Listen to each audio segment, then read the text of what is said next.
Retirement के ठीक 12 दिन पहले जब सुप्रीम कोर्ट ने सीबीआई निदेशक रंजीत सिन्हा को उनके अपने ही विभाग की ओर से जारी 2G जांच प्रक्रिया से अलग किया, तो शायद ये पहला मौका था जब देश की सबसे बड़ी जांच एजेंसी को इतनी बड़ी शर्मिंदगी झेलनी पड़ी हो।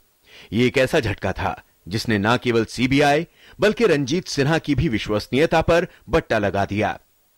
वैसे 1974 बैच के बिहार कैडर के आईपीएस रंजीत सिन्हा का सीबीआई प्रमुख के तौर पर 2 साल का कार्यकाल पूरी तरह से विवादों से घिरा रहा। खास बात यह है कि नवंबर 2012 में सीबीआई निदेशक पद पर उनकी नियुक्ति ही सवालों के घेरे में थी।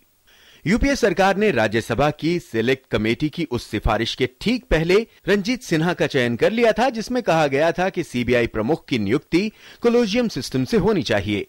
बीजेपी ने तब इस पर काफी हंगामा मचाया था।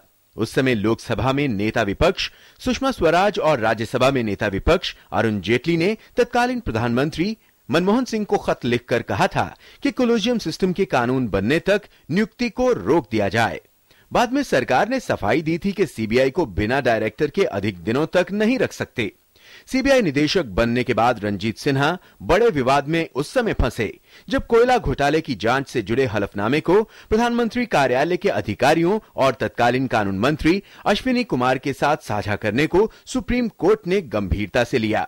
इसे निष्पक्ष जांच में सरकार का दखल मानकर सुप्रीम कोर्ट ने सीबीआई को पिंजरे में बंद तोता तक कह दिया था। उन पर 2G स्पेक्ट्रम और कोयला ब्लॉक आवंटन घोटाले के आरोपियों के साथ सांठगांठ का आरोप भी लगा। सुप्रीम कोर्ट में एक रजिस्टर पेश किया गया जिनमें उनके सीबीआई की जांच में फंसे आरोपियों के साथ कई विवादित लोगों से बार बार मिलने के सबूत थे। सुप्रीम कोर्ट ने निदेशक की भूमिका को संदिग्ध मानकर उन्हें जांच से अलग कर दिया। रंजीत सिन्हा की निष्पक्षता और ईमानदारी पर सवाल खड़े होते रहे हैं। वहीं दूसरी तरफ कई बार विवादित बयानों के कारण उन पर उंगलियां भी उठती रही हैं।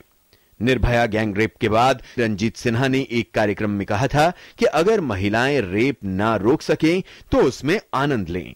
इस पर हंगामे के बाद उन्होंने माफी मांगी थी।